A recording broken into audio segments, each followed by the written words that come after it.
Good evening. This is 192.0. Tonight, we welcome a few special guests. To start off, help me welcome Sergeant Elliot Kinney. Nice to have you here, Sergeant. So how's it been going with everything that's been going on? The 18th Amendment is finally being passed because of the Volstead Act. Is it working out already? I'm actually glad that you asked that, sir. It hasn't been going very well recently. How's that, Sergeant? You haven't heard? No, I don't believe I have. Alcohol happens to be very important to some citizens. Some people use it to be festive, and others use it to take a load off from like a stressful day or like other things like that. Yeah, makes sense. This means that there should not be any alcohol served or shipped to anyone who lives under the law. Yet earlier, every town and city has at least one speakeasy. What does it mean by speakeasy, Sergeant? It's almost like an undercover pub. It allows people to drink illegally and enjoy entertainment and things. But aren't there guards and police officers that should be shutting it down? Yes, there should be. But many of them are bribed quite easily, a lot of them in the city. It's like there isn't any enforcement in so many cities, which is where it's most important if you ask me. Why do you say that? Well, for one, there's more people in the cities, so the crime rate is much higher there than there is in the suburbs. To denial of the 18th Amendment, it causes more violent organized crime. It increases the amount of gambling, prostitution, and robbery.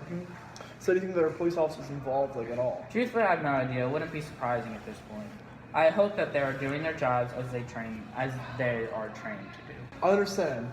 Now, why don't we talk about the infamous Al Capone? That could keep me going for hours. Even though you're not even working for Chicago. Especially since I don't work there. Just hearing about all the trouble in Chicago caused by him gives me a headache.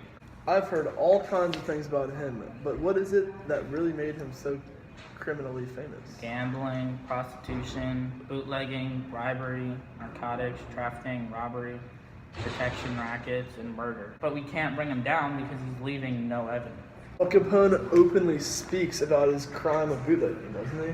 Well, of course, but he twists words and uses the Republican Party to make the media believe his innocence. So you feel like organized crime is overpowering prohibition? Okay, that's not what I think, it's what I know. People, including those of the law, are so easily persuaded to bend the rules for silly things like alcohol, then what will they do when something that is larger is of subject and they don't believe in restriction of it? Well, what will happen then? I don't know how other people aren't more worried about it. Our system is so corrupt. Couldn't agree more, Sergeant. Thank you for coming. It was nice to have you. Thank you, sir, for inviting me here today.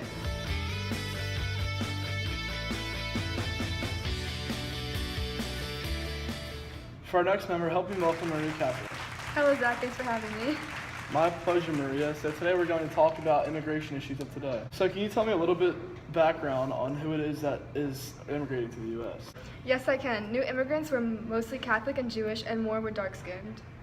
What do you think about it?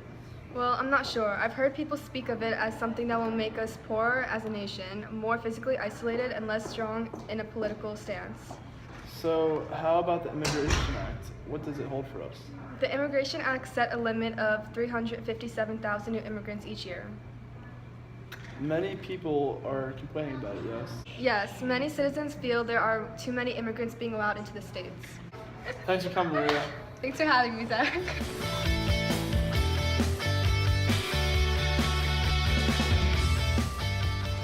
On to the next subject, the Ku Klux Klan. Here we take a look at Woodrow Wilson. Hello, Zach. Nice to meet you, Woodrow. Welcome. Okay, so today we are here to talk about the KKK in our community. Where was KKK started? It was born in 1915 in Stone Mountain, Georgia, but it didn't come back until like the early 1920s, like 1924-ish. Would you consider the KKK the most effective mass movement?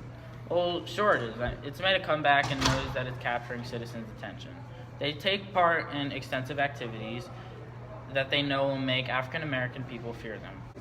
Who was Hiram W. Evans? Hiram W. Evans was a dentist who became an Imperial Wizard of the Klan in 1922. What's an Imperial Wizard? Imperial Wizard is basically the top dog of the Klan. He's the highest rank that you can get. Okay. So what exactly did the KKK do to cause so much trouble? The KKK was sometimes directed towards white people who did sexual things, but it was mainly towards African Americans.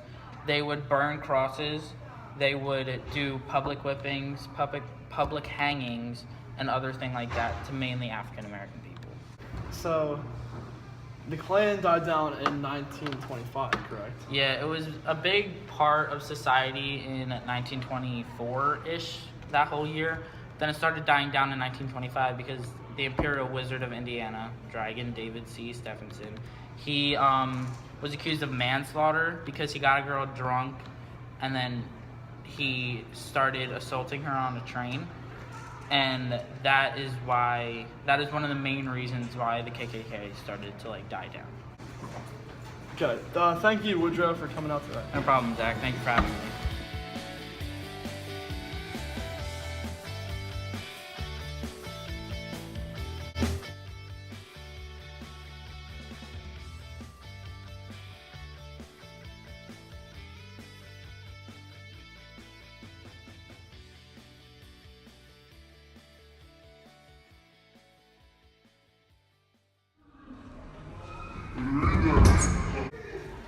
I mean the Holy Bible, of course. Wow. I'm a modernist. I don't like the fundamentalists. Well, I don't like it because I'm a fundamentalist. Oh, really? Yeah. Really? That's my Bible. I live by that. Well, I don't.